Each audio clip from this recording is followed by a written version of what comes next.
In northeastern Washington, a crisis of confidence has descended upon the child welfare system, centering on the Colville office. Two independent reports released simultaneously, though coincidentally, have painted a troubling picture of dysfunction, where vulnerable children and families are caught in a web of alleged misconduct and systemic failures. The first report, from the Office of the Family and Children's Ombudsman, outlines a widespread community distrust in the child welfare system. The stakes are high, as this lack of faith puts children and families at untold risk.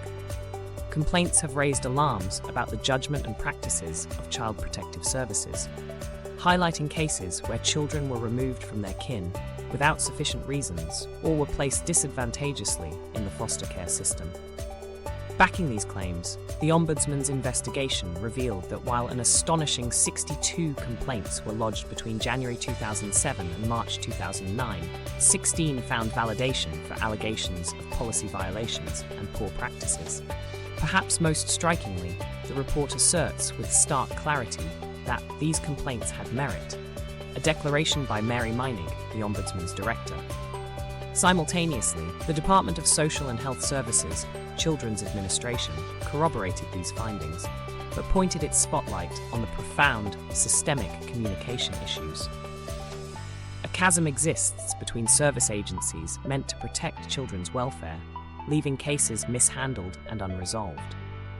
Specific allegations point to the Colville office attempting to isolate children from their advocates and failing to properly notify relatives about placement decisions. These negligent practices erode any sense of accountability, echoing the concerns vocalized by family advocate Linda Harris, who plainly noted, "There is no one to hold these people accountable." Amidst the chaos, recommendations emerge as a beacon of hope.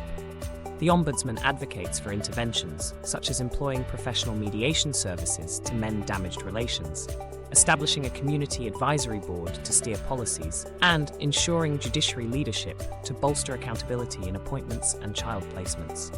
Together with this, an imperative exists to preserve family ties wherever possible, cementing the children's placements with relatives, unless abuse, neglect, or legal directives deem otherwise. Both reports agree on the need for improved practices and align their recommendations to inject accountability, urging collaborative implementation among stakeholders. Randy Hart of the Children's Administration emphasizes a critical juncture. We will work with our partners to implement the recommendations as appropriate. These reports stir us, not to despair, but to action. They highlight a pressing need for reform and community engagement to safeguard the futures of our most vulnerable. It's a call to policymakers, citizens, and advocacy groups alike to usher in change and hold steadfast to the promise of a better tomorrow.